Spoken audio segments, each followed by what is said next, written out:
हाय, शुभ सकाळ मित्रमैत्रिणींनो. खरं तर मी हा व्हिडिओ सकाळी बनवते, पण पोस्ट होईपर्यंत दुपार पण होईल, त्यामुळे शुभ दुपार पण. सातारच्या मार्क्सवाली ताई या चॅनलवर तुमचं आज मनापासून स्वागत करते. मित्रांनो, आजचा विषय खूप गंभीरच आहे, तितका धक्कादायक पण आहे. आज मी कुंभमेळ्यातील मोनालिसाबद्दल बोलणार आहे. मित्रांनो, कुंभमेळ्यामध्ये आपल्या साध्या आणि भोळ्या रूपामुळे प्रसिद्ध झालेली ती मुलगी मोनालिसा, जिला आपण संपूर्ण देशाने डोक्यावर घेतलं होतं, ती आज एका मोठ्या वादाच्या केंद्रस्थानी आली आहे. पण हा वाद नक्की काय, आणि तिने नेमकं असं काय केलंय की तिचेच ते दिग्दर्शक आज कॅमेऱ्यासमोर ढसाढसा रडत होते. त्या मोनालिसाला दिग्दर्शक सनोज मिश्रा यांनी गरिबीतून बाहेर काढलं, तिला ट्रेनिंग दिली आणि आपल्या आगामी चित्रपटात देखील प्रमुख भूमिका दिली.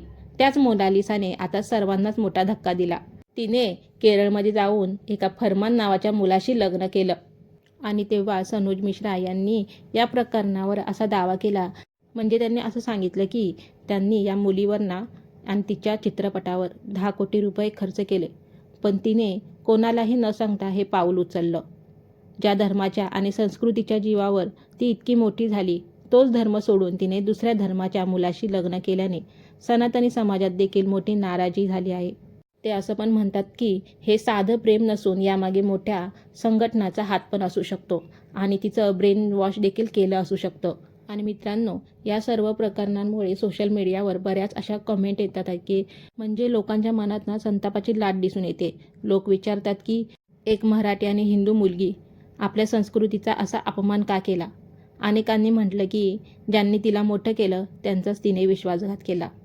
तर काही जण म्हणतात की हा लव जिहाद चाच एक प्रकार असू शकतो.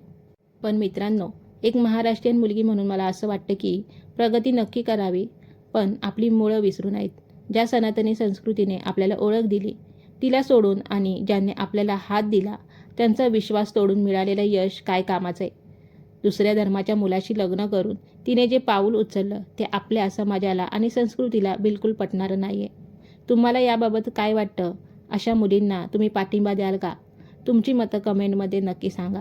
आणि अशाच नवनवीन अपडेटसाठी तुमच्या सातारच्या मार्क्सवाली ताईला सबस्क्राईब करायला विसरू नका. भेटूया लवकरच पुढच्या व्हिडिओमध्ये. तोपर्यंत स्वस्त राहा, मस्त राहा आणि स्वतःची काळजी घ्या. बाय.